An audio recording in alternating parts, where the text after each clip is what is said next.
हे दूत, मुनिवर, अपने राजा से जाकर कहो कि द्वार पर परशुराम मुनि पधारे हैं। जो आज्ञा मुनिवर।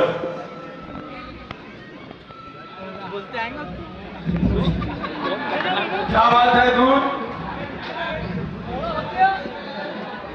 और महामुनि परशुराम, हमें वही आदत से लेने चलना चाहिए। आइए मुनिवर, आइए।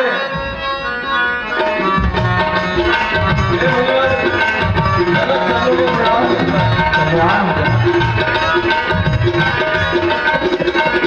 कल्याण। नमो नारायण, नमो नारायण, नमो नारायण, नमो नारायण। राम चरणों में प्रणाम करता है। कल्याण हो रहा। लक्ष्मण चरणों में प्रणाम करता है। कल्याण लक्ष्मण। अपने को भाग्यवती सीता। कैसे आइए मुनिवर, आसन ग्रहण कीजिए मुनिवर, आइए। आप वहाँ से अनर्थ घोर अनर्थ हे राजन, आप मुनिवर, देव देख लो। ये विशाल जन समुदाय किस कारणवश एकत्रित हुआ है? मुनिवर, बताता हूँ मुनिवर। हे नाथ सुनो मेरा प्रण था। हे मुनिवर, कहो राजा। नाथ सुनो मेरा प्रण था, जो शिव का धनुष उठाएगा, भव्य लाभ के साथ साथ मेरी पुत्री को पाएगा। वाह!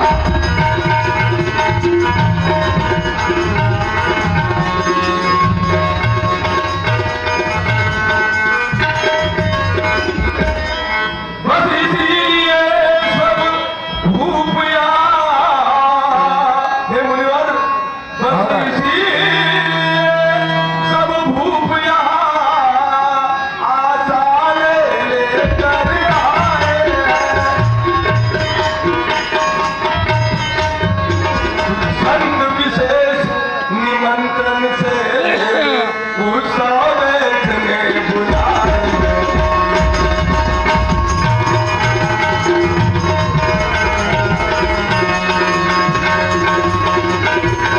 आप उठा देख। बस इसीलिए सारे जनता यहाँ उपस्थित हुई है, राजे और महाराजे, ये धूमधाम इसीलिए है मुनिवर। अच्छा,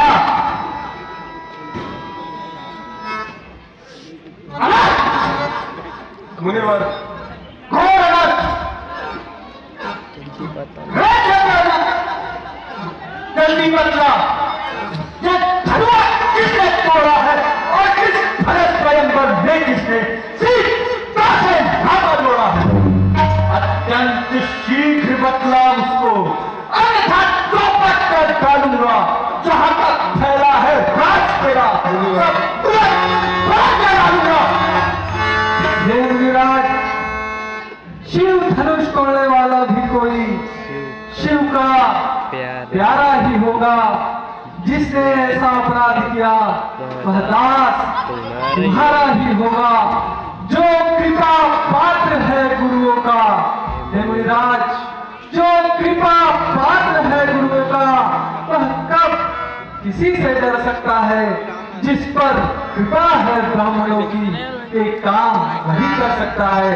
हे मुनिराज, शिव के इस धनुष को तोड़ने वाला भी कोई आप ही का एक दास होगा। आपकी क्या आज्ञा है, मुझसे कहिए। हे राम, सेवक, अरे सेवक तो वह है जिसका सेवा ही जीवन और जो प्रेरी सा कार्य करे, वह इस फंसे का भोजन है। हे गाय बना है अगुआ तू इस छठी दल की गाड़ी में, इसलिए मिसाल वही याद आई, तीखा है चोर की गाड़ी में। हे राम, सेवक तो वह है जिसका सेवा ही जीवन और जो बैरी सा कार्य करे वह इस फंसे का भोजन है। हे राम, सुनो, मेरे गुरु भगवान शंकर के इस कठिन धनुष को तोड़ने वाला सहस्त्र बाहु के समान मेरा क्षत्रिय है। वह इस समाज को छोड़कर अलग हो जाए, अन्यथा इस समाज के सारे राजा मारे जाएंगे। सुख का संवाद कभी कभी दुख का कारण बन जाता है। जैसे मीठे गन्ने को गोल मुंह में पेरा जाता है, भाई ने मीठे वचन कहे, भाई ने मीठे वचन कहे तो क्रोध और बढ़ाया है। सबसे पहले बोल उठे इसलिए जो डराया। अच्छा अपराधी हमी सही, अब ही ने जहर भिगोया है। जो कुछ बने करया शिवधनुष हम ही ने तोड़ा है। अरे मूर्ख बालक, मेरे इस लहू उधारे ने लहू की नदी बहाई है। इस आय फूल ने कई बार कतरानी रात बना दी है। विख्यात सहस्त्र बाहु सबके उद्गम काटने वाला है इस फरसे को। इस फरसे को तू भी देख जो खून चाटने वाला है। बचपन में जो धनुआ तोरी, हे मुनिराज सुनिए, बचपन में जो धनुआ तोरी तो कभी ना ऐसे ऋषि आए। इस धनुआ में क्या लाल लगे जो स्वामी इतना करना है। हे मुनिराज, बचपन में हमने ऐसे अनेकों धनुष तोड़ दिए, परंतु आपने इतना अधिक क्रोध कभी नहीं किया। फिर इसी धनुआ पर इतनी ममता किस लिए? कृपया कर मुझे समझाइए।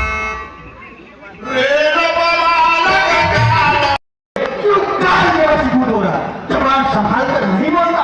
क्या संसार के सारे धनुष एक समान है? लिए सभी धनुष एक समान है, फिर इस पुराने धनुष को तोड़ने में क्या लाभ और हानि? इसे तो रघुनाथ जी ने नया समझकर देखा ही था। हे मुनिराज सुनिए, क्या तो झूठे ही टूट गया, इसमें रघुनाथ जी का कोई दोष नहीं है। आप तो बिना कारण ही क्रोध कर रहे हो। नहीं समझ रहा है, मैं बाल ब्रह्मचारी अति क्रोधी, इस बात को सारा संसार जानता है। मैं शत्रुघ्न का शत्रु हूँ, शत्रु। मैंने अपनी भुजाओं के बल से इस धरा को राजाओं से रहित कर कई बार ब्राह्मणों को काम कर दिया। मेरे फंसे के थान से मैंने सहस्त्र बाहु की सहस्त्रों भुजाएं काटी है। बस इसी एक ही भरसे से, हे मुनिराज, बस किसी एक ही भरसे से सूर्यों के स्वर्ग द्वार खुले, हल्दी की एक घाट पर बस रट्टे के बाजार खुले। अब पीठ झुकी इसकी बार, हे मुनिवर, अब पीठ झुकी इसकी बार। यह सत्य आपका गुंटर है, इस भरसे में नहीं प्रबलता हुआ जो बुरी वाणी में बल है। अरे मेरी इन विशाल भुजाओं ने ये छत्री विधि किया। एक नहीं 21 बार ब्राह्मणों को दान दिया। मेरे फरसे की धार ने सोने की नदी बहाई है। तब जाकर लक्ष्मण भक्त सात जमी सारी पृथ्वी फैलाई है। फरसा दिखलाकर, हे मुनिवर, फरसा दिखलाकर क्यों लक्ष्मण को यूं डराते हो? बली हारी आपको भूखों से क्या हुआ तक पर्वत उड़ाना चाहते हो? अरे एक झटके में इस धरती से उठा दूंगा और समझ नाराज इस जहाज में मिटा दूंगा। अम्मा माई के लाल नहीं जो छुई मुई से डर जावे, और छुई मुई के पेड़ नहीं जो हाथ लगाने से मुड़ जावे। हे मुनिवर, यहाँ पर कुमड़े की जैया तो है नहीं जो तर्जनी उंगली देखकर मुड़ जावे। हे मुनिवर, आपके वचन तो करोड़ों वजों के समान कठोर है, फिर क्यों है तुम्हें धनुष और यह बाण धारण किए हो?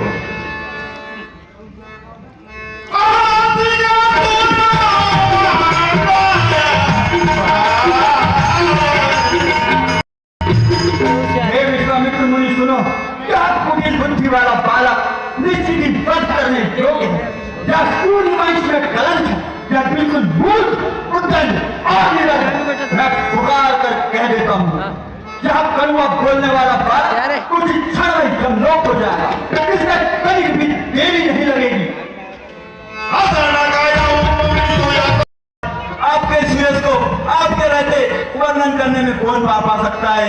हे मुनिराज, आपने तो अपने ही कर्तव्यों का अपने मुख से अनेकों बार वर्णन किया है। हे मुनिराज सुनिए, आपको अगर अभी भी संतोष नहीं हुआ है तो कुछ और कहिए। क्यों व्यर्थ में दुख सहते हो? आपकी तो वीर वृत्ति है, आपको इस में गाली देना शोभा नहीं देता। रन में करनी करते हैं, हे मुनिवर सुनिए, तो योद्धा रन में करनी करते हैं, वो कहकर नहीं बताते।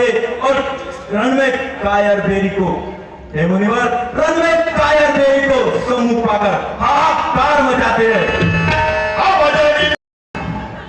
मुझे किसी ने दोष मत देना। क्या कुटिल बुद्धि वाला बालक निश्चित बात करने योग्य है।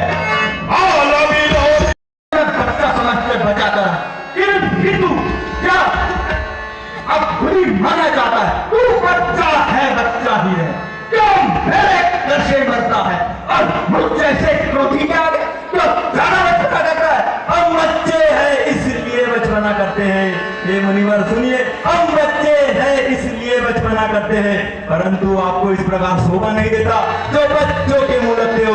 अरे मेरे मुंह में बहुत बात नहीं तो कुर्सी से दूसरा जाए, डर है, अरे डर है फरसे की ज्वाला से कहीं अत्यधिक उबाल ना आ जाए।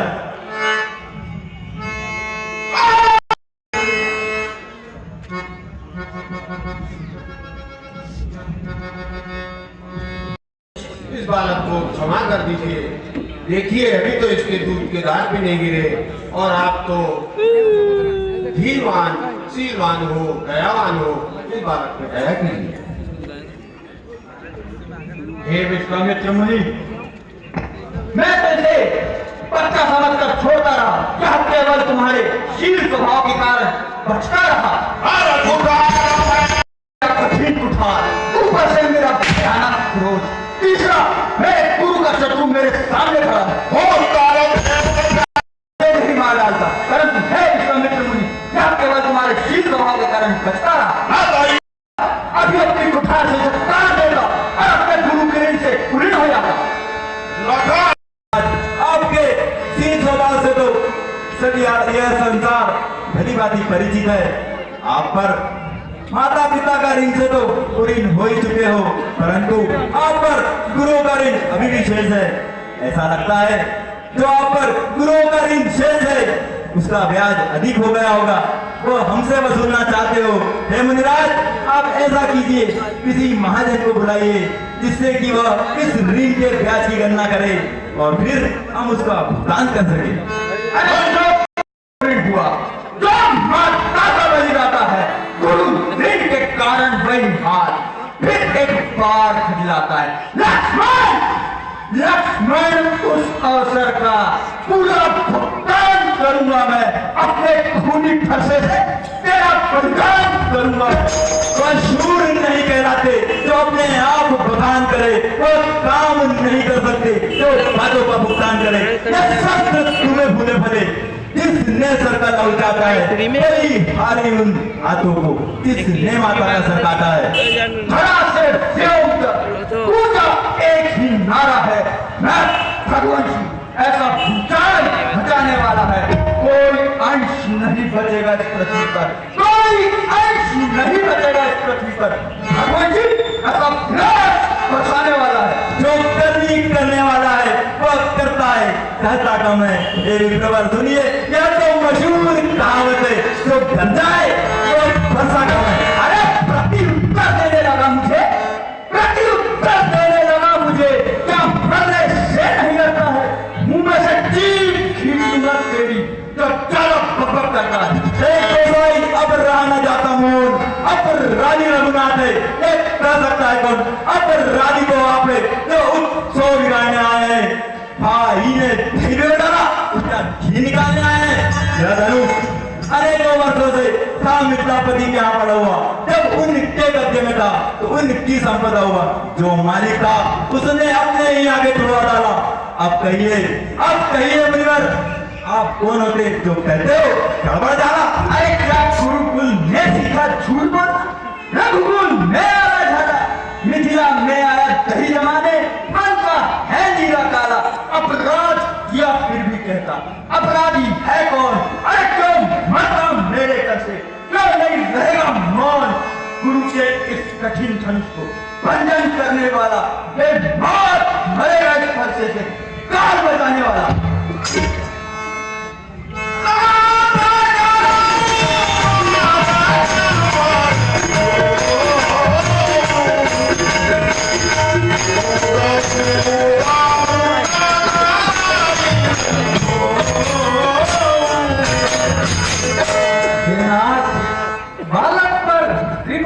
कीजिए, इस सीधे और दूध मुँहे बच्चे पर क्रोध न कीजिए। यदि आपका प्रभाव जानता तो क्या आपकी बराबरी करता? हे मुनिराज, यदि बच्चे कुछ चपलता भी करते हैं तो गुरु, माता, पिता मन में आनंदित होते हैं। हे मुनिराज, इसे छोटा बच्चा जानकर क्षमा करें। आप तो समदर्शी, सुशील, धीर और ज्ञानी है। हे राम, तुम्हारा भाई बड़ा पापी है। यह शरीर से बोला और मन का नीरा काला है। यह विष मुहा है, दूध मुहा नहीं। हे मुनिराज, मैं आपका दास हूँ। आप अपना क्रोध त्याग कर मुझ पर दया कीजिए। हे राम, तुम्हारी बातें हे राम, तुम्हारी बातें सुनकर नरमाई मुझ में आती है। प्रत्येक तेरे इस भाई की ओर नरमाई फिरा जाती है। देखो देखो तनिक और देखो, वह अब भी तो मुस्कुराता है। उसका यह रह रहकर मुस्कुराना मुझ पर गिराता है। वो देखो, वो भी तेरी निगाह से मुझे देख रहा है। हे विप्रवर, सुनिए, जब आंखों से आंखें मिलती है, हे मुनिवर सुनिए, जब आंखों से आंखें मिलती है तो आंखें मूंद चले जाओ। तबीयत ज्यादा घबराती है तो दिल पर हाथ मले जाओ। अरे बिना बुलाए आए हो तो बिना कहे जा सकते हो। इस नए धनुष कंडों से इससे भी साथ ले जा सकते हो। बालक तेरी उत्तंडता का, बालक तेरी उत्तंडता का परिणाम भयानक होगा। रघुकुल में आज अभी मातम और अंधकार होगा। हे वसुंधरा, मैं आज तुम्हें रघुकुल का रक्त पिलाऊंगा, फिर सूर्य वंश में एक बार रघुकुल की खाक जमाऊंगा। श्रीमान तपस्वी ब्राह्मण है, श्रीमान तपस्वी ब्राह्मण है, इसलिए मुझे यह कहना है, ब्राह्मणों का भूषण क्रोध नहीं जो महाराज ने पहना है। यह गहना होता है राजपूतों का जो पहना जाता है रण में। अपराध क्षमा माऊनी, शांति चाहिए ब्राह्मण। अरे धिक्कार भुजाओं पर मेरी, धिक्कार भुजाओं पर मेरी, जो इस पर नहीं प्रहार किया है व्यर्थ उधार यह मेरा। जब इसका नहीं संहार किया है नहीं सवाल बाल बच्चा, जब ये खुद ही मरना चाहता है। मत देना कोई दोष मुझे, जब फरसान से छाड़ता है। अरे देखता नहीं यदि विप्ररूप तो दिन भर में मजा चका देता। छीनता धनुष, बाण और फरसा, फर से भी याद मिटा देता। अरमान मिटाता दिल के पूरे, अरमान मिटाता दिल के पूरे, करके धनकोड़ दिखा देता। हे मुनिराज, आपका इस प्रकार से इधर उधर उछल कूद करना अभी मैं बुला देता। अरे चलते फरसे की चक्की दे, चलते फरसे की चक्की दे, सारे क्षत्रिय रोए तो पाटन के बीच में साबुत बजाना कोई। धरती पर नदी खून की होगी, लाशों पर लाशें पाट दूंगा और ये देख के रहेंगे खड़े खड़े और मैं तेरी गर्दन काट दूंगा। हे विप्रवर, क्यों टूटे हुए धनुओं पर तीन फरके रोने आए हो या देश क्षत्रियों का समाज अपनी हाथ जमाने आए हो? अरे इसके कंठ पर यदि मैंने कुठार नहीं चला तो क्रोध करके क्या किया?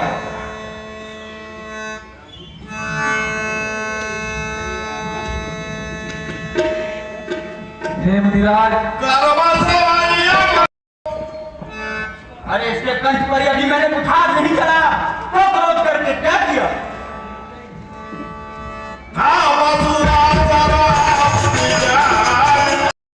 बालक, लगता है तू मुझे साधारण ब्राह्मण समझ रहा है। मैं कैसा ब्राह्मण हूँ तुझे सुनाता हूँ। मेरे धनुष को स्वाहा और बाणों को आहुति जान, उस पर मेरा भयानक क्रोध प्रचंड अग्नि के समान है। चतुरंगिनी सेना ये कभी जलने वाली लकड़ी है। वीर योद्धा, राजा, महाराजा यज्ञ में बलि के पशु के समान है, जिन्हें काट काट कर मैंने अनेकों यज्ञों में आहुतियां दी है। मुनिराज, आप विचार कर रहे हो, मेरी तो भूल भी बहुत छोटी है और आपका क्रोध बहुत बड़ा है। मुनिराज, यह धनुष तो छूते ही टूट गया, जो कि पुराना था। इसमें मेरे अभिमान करने का कोई प्रश्न ही नहीं। मुनिराज, चाहे देवता हो या दानव, संबल वाले हो या अधिक बल वाले हो, यदि हमें कोई रण में ललकारे तो काल भी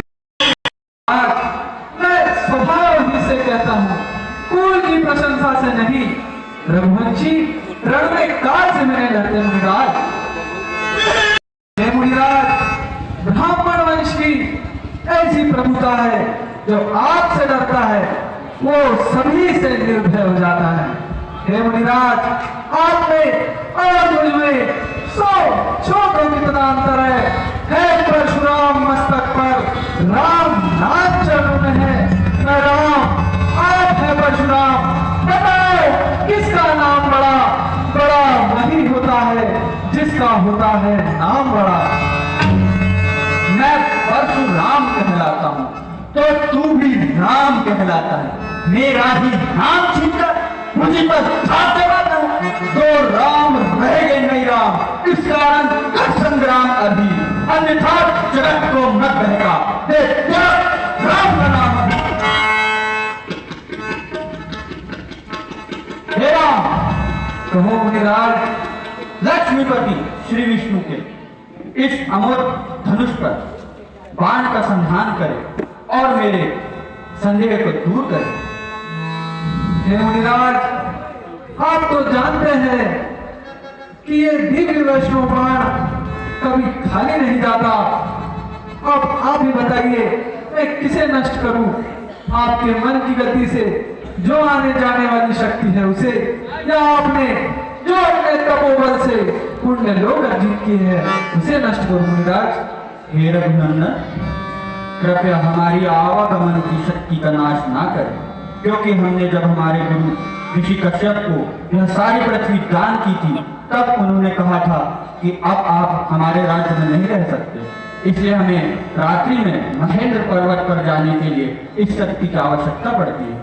हे राम, आप हमारे पुण्य लोगों का नाश कर दीजिए, जिससे नाश हो जाएगा हमारी कीर्ति, हमारे अहंकार और अहंकार जनित के क्रोध का। हे राम, इसे पूर्व दिशा की ओर छोड़ दीजिए। ठीक है मुनिराज।